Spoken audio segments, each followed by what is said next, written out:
September ମାସ 7 ତାରିଖ ରବିବାର ଅର୍ଥାତ୍ ଆଜି ପାଣିପାଗକୁ ନେଇକି ଆସିଲା ଗୋଟେ ବଡ଼ ଅପଡେଟ୍। କ'ଣ ରହିଛି ଆଜିର ପାଣିପାଗ? ଲଗାତାର 5 ଦିନ ରାଜ୍ୟକୁ କନ୍ଦାଇବ ବର୍ଷା, ତ୍ରାହି ତ୍ରାହି କହିବେ ଲୋକେ। ହେଲେ ବି ଆହୁରି ବିକଳ କରିବ ବିଜୁଳି ଓ ଘଡ଼ଘଡ଼ି। ରାଜ୍ୟର ବିଭିନ୍ନ ସ୍ଥାନରେ ବର୍ଷା ଜାରି ରହିଥିବା ବେଳେ ପୁଣି ସୃଷ୍ଟି ହେଲା ଆଉ ଏକ ଘୂର୍ଣ୍ଣିବଳୟ। ଏହାର ପ୍ରଭାବରେ ଆସନ୍ତା 5 ଦିନ ଯାଏଁ ରାଜ୍ୟରେ ପ୍ରବଳ ବର୍ଷା ଜାରି ରହିବ। ଉତ୍ତର ପଶ୍ଚିମ ବଙ୍ଗୋପସାଗର ଓ ପାର୍ଶ୍ୱବର୍ତ୍ତୀ ପଶ୍ଚିମ କେନ୍ଦ୍ରୀୟ ବଙ୍ଗୋପସାଗରରେ ସକ୍ରିୟ ରହିଛି ଘୂର୍ଣ୍ଣିବଳୟ। ଏହା ଦକ୍ଷିଣ ଓଡ଼ିଶା ଓ ଉତ୍ତର ଆନ୍ଧ୍ରପ୍ରଦେଶ ଉପକୂଳରେ ରହିଛି। ଏହାର ପ୍ରଭାବରେ 10 ତାରିଖ ଯାଏଁ ବର୍ଷା ସମ୍ଭାବନା ରହିଥିବା ଆଞ୍ଚଳିକ ପାଣିପାଗ ବିଭାଗ ପୂର୍ବାନୁମାନ କରିଛି। ସେହିଭଳି ଆଜି ଏହି ଜିଲ୍ଲାକୁ ପ୍ରବଳ ବର୍ଷା ବର୍ଷିବ। ବିଶେଷ କରି ଦକ୍ଷିଣ ଓ ଉତ୍ତର ଓଡ଼ିଶାରେ ବର୍ଷାର ପ୍ରଭାବ ରହିବ।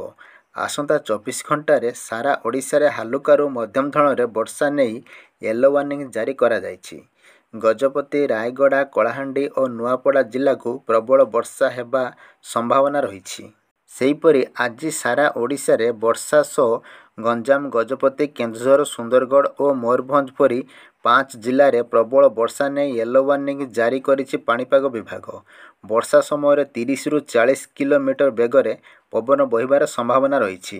ସେହିପରି ସେପ୍ଟେମ୍ବର 8 ତାରିଖରେ ରାଜ୍ୟରେ ଗଞ୍ଜାମ, ଗଜପତି, ପୁରୀ, ଖୋର୍ଦ୍ଧା, ନୟାଗଡ଼, ଜଗତସିଂହପୁର, କଟକ, ଢେଙ୍କାନାଳ, ଅନୁଗୁଳ, ଯାଜପୁର, କେନ୍ଦ୍ରାପଡ଼ା, ଭଦ୍ରକ, ବାଲେଶ୍ୱର, ମୟୂରଭଞ୍ଜ, କେନ୍ଦୁଝର, ଦେବଗଡ଼, ସମ୍ବଲପୁର, ସୁନ୍ଦରଗଡ଼, ଝାରସୁଗୁଡ଼ା ଓ ବରଗଡ଼ରେ ବର୍ଷା ନେଇ ୟେଲୋ ୱାର୍ଣ୍ଣିଂ ଜାରି ହୋଇଛି।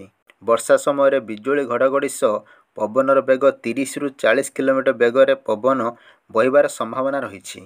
4 ଦିନ ପରେ ବଦଳିବ ପାଗ।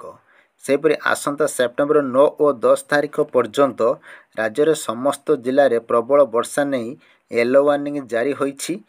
ଆସନ୍ତା 11 ତାରିଖରୁ ରାଜ୍ୟରେ ବଦଳିବ ପାଗ ଓ କମିବ ବର୍ଷାର ପରିମାଣ।